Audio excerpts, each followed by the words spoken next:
Hello everyone, welcome to literature lovers with AKS Rajveer. तो साथियों, आज की क्लास में हम लोग पढ़ने वाले हैं W.B. येट्स की पोयम जिसका नाम है दी सेकेंड कमिंग। वैसे इस पोयम से एग्जाम में क्वेश्चंस बहुत सारे आते हैं, तो इसीलिए इस पोयम को डिटेल में पढ़ेंगे, लाइन बाय लाइन एक्सप्लेनेशन के साथ। तो चलिए शुरू करते हैं। सबसे पहले हम लोग बातचीत करेंगे इस पोयम के बारे में, क्या है ये पोयम।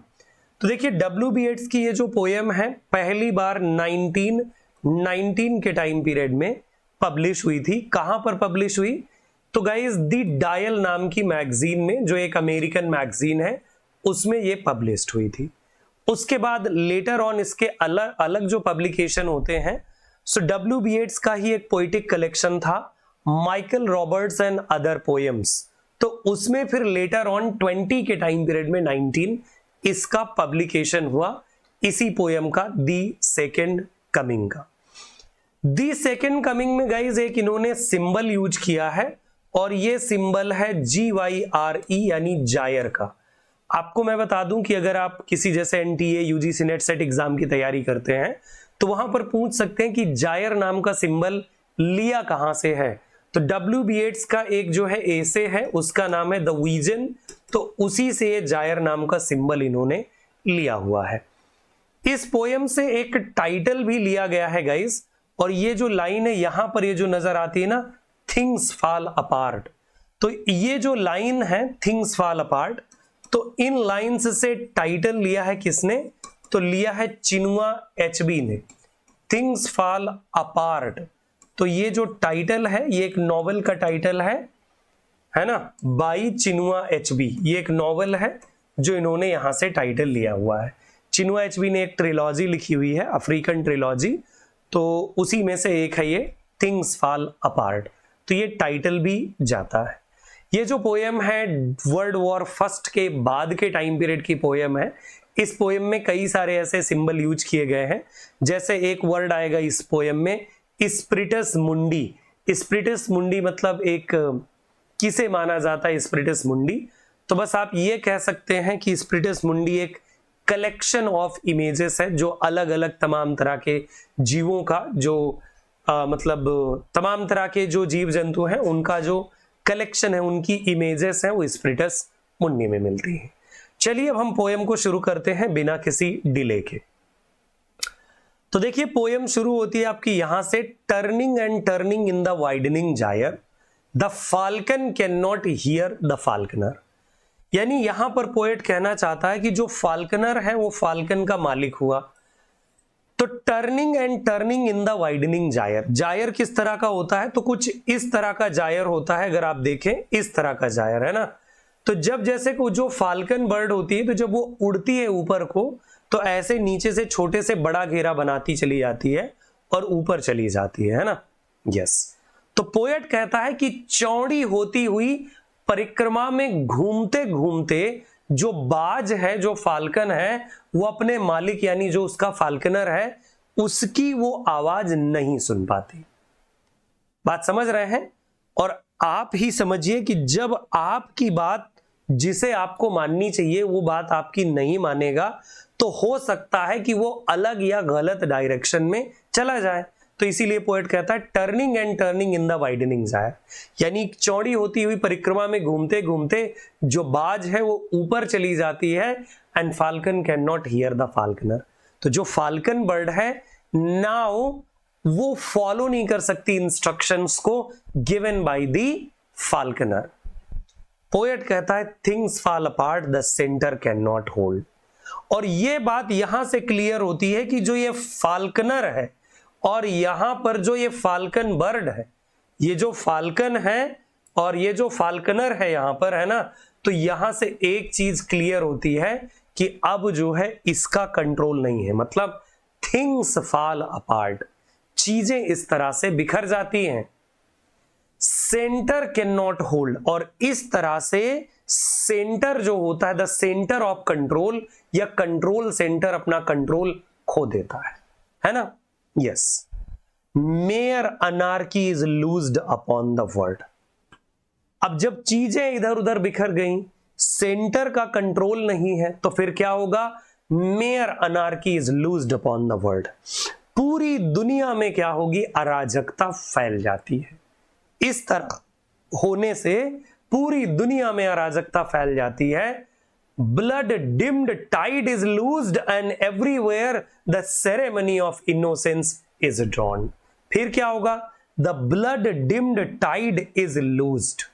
फिर क्या होगा,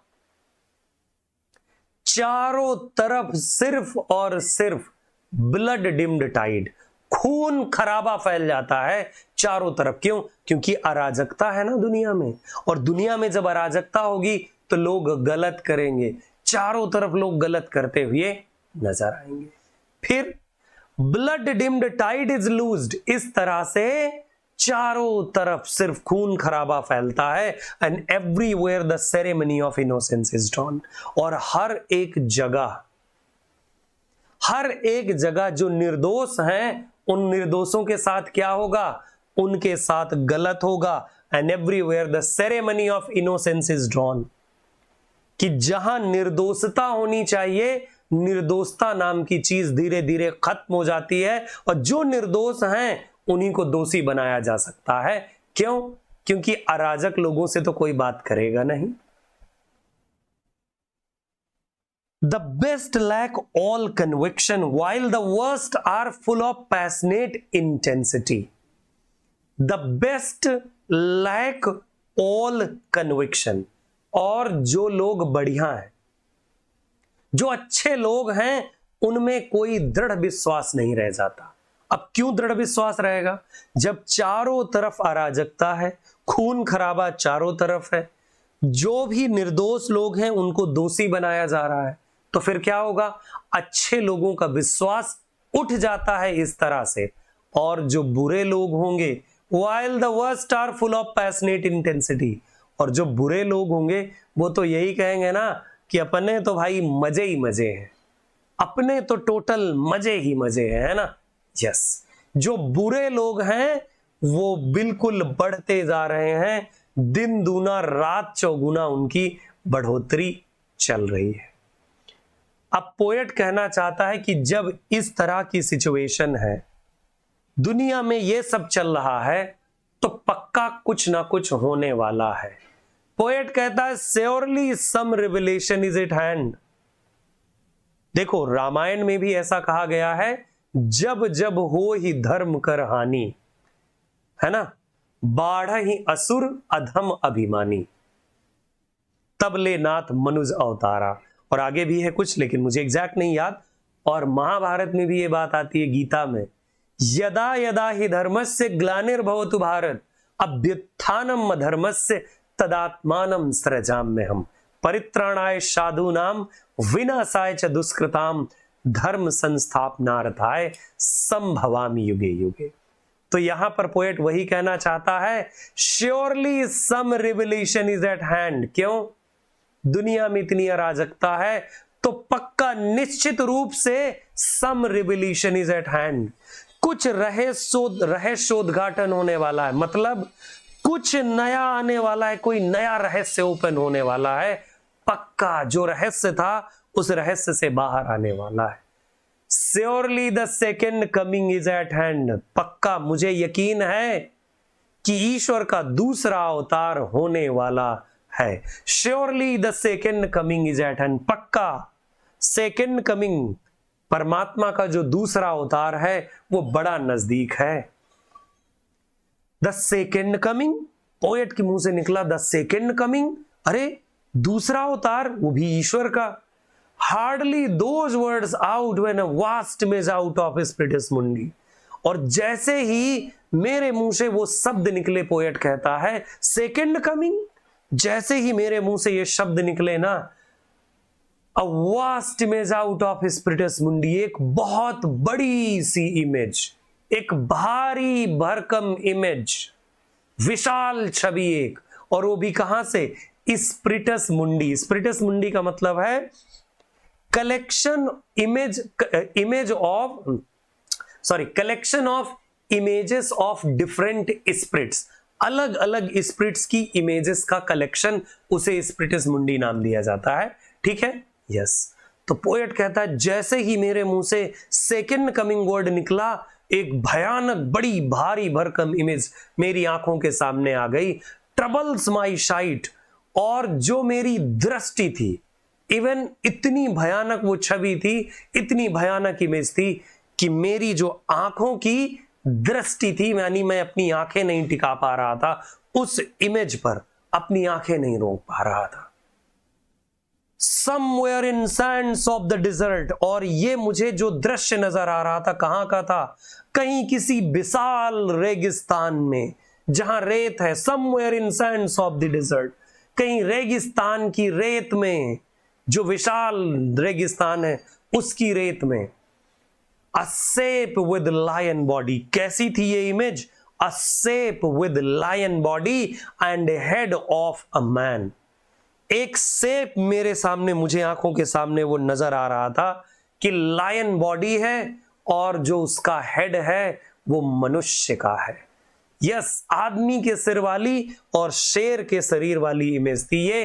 अ gaze blank and pitiless as the sun, और उसकी दृष्टि कैसी थी?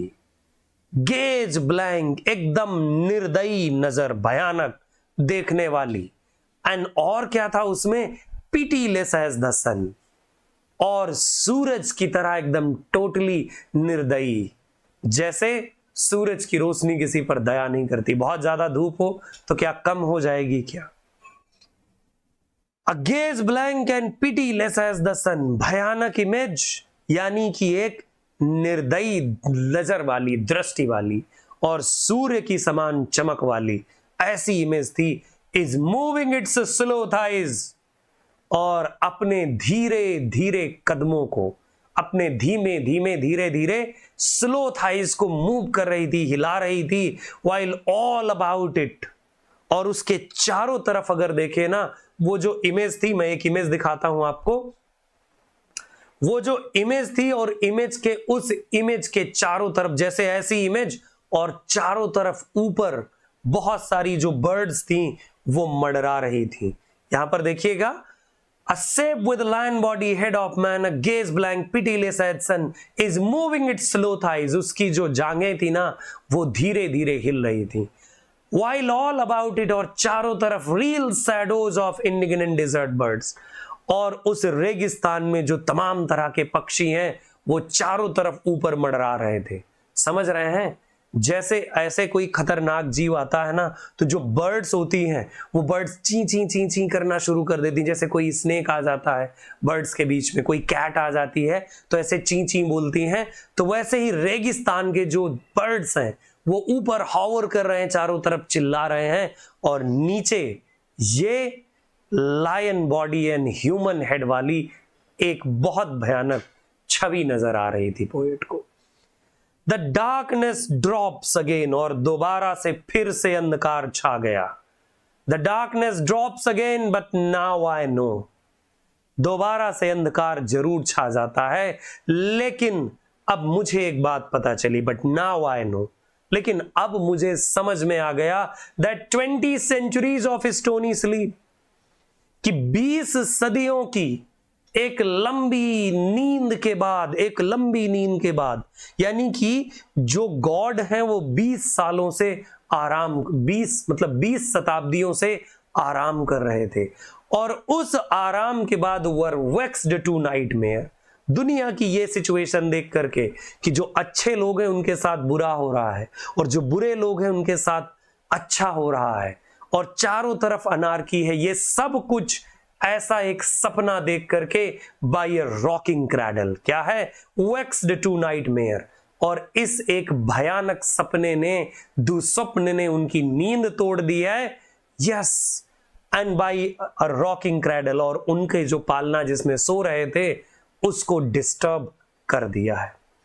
एंड व्हाट रफ बीस्ट, देखिए ये कितना क्रूर खतरनाक जानवर लग रहा है। Its hour come around at last, और वो समय फाइनली आ गया है कि जब सेकंड कमिंग होगी, ईश्वर का दूसरा जन्म होगा। एंड व्हाट रफ बीस्ट, और देखो कितना भयानक बीस्ट है ये। ऐसा लगता है कि जितनी जितनी दुनिया में खराब चीजें हो रही हैं सबको ये खत्म कर देगा। Its hour come around at last, slouches towards Bethlehem to born. Poet पूछ रहा है कि क्या ये जन्म लेने के लिए बेथलहेम की तरफ बढ़ रहा है? ऐसा लग रहा है कि जैसे ये बीस्ट बेथलहेम की तरफ बढ़ रहा है। क्या करने के लिए? पुनर्जन्म लेने के लिए, यानी कि सेकेंड कमिंग के लिए। साथियों, एग्जाम में इसकी लाइंस पूछ सकते हैं। और कौन सी लाइंस पूछ सकते हैं? तो जैसे लास्ट की लाइन पूछ सकते हैं, the second coming is at hand, ये वाली लाइन पूछ सकते हैं, है ना? यस, यहां पर लास्ट में है, second coming is at hand, ये surely the second coming is at hand, ये वाली एग्जाम में पूछ सकते हैं। The best lack all conviction, ये वाली पूछ सकते हैं। और ये ऊपर की लाइन, मतलब वैसे मैं एक बात बताऊं आपको, इस पोएम की कोई भी लाइन एग्जाम में पूछी जा सकती है। थैंक यू सो मच मेरे साथ ट्यून रहने के लिए। आपको पोएम कैसी लगी प्लीज अपना फीडबैक जरूर शेयर कीजिएगा। और अगर लिटरेचर लवर्स के कोर्सेज के साथ आपको जुड़ना हो, हमारे बहुत सारे कोर्सेज चल रहे हैं, UP TGT, PGT, UGC net, BPSC और जैसे असिस्टेंट प्रोफेसरशिप के भी बैच, कई सारे बैचेस हैं। अगर आपको कोई मतलब क्वेश्चन हो आपके पास, आपको कुछ पूछना हो रिगार्डिंग आवर कोर्सेज, तो ये नंबर है, या आप हमारे लिटरेचर लवर्स ऐप को डाउनलोड करके वहां से भी डायरेक्टली डिटेल चेक कर सकते हैं। जय हिंद, जय भारत। मेरे साथ बने रहने के लिए धन्यवाद।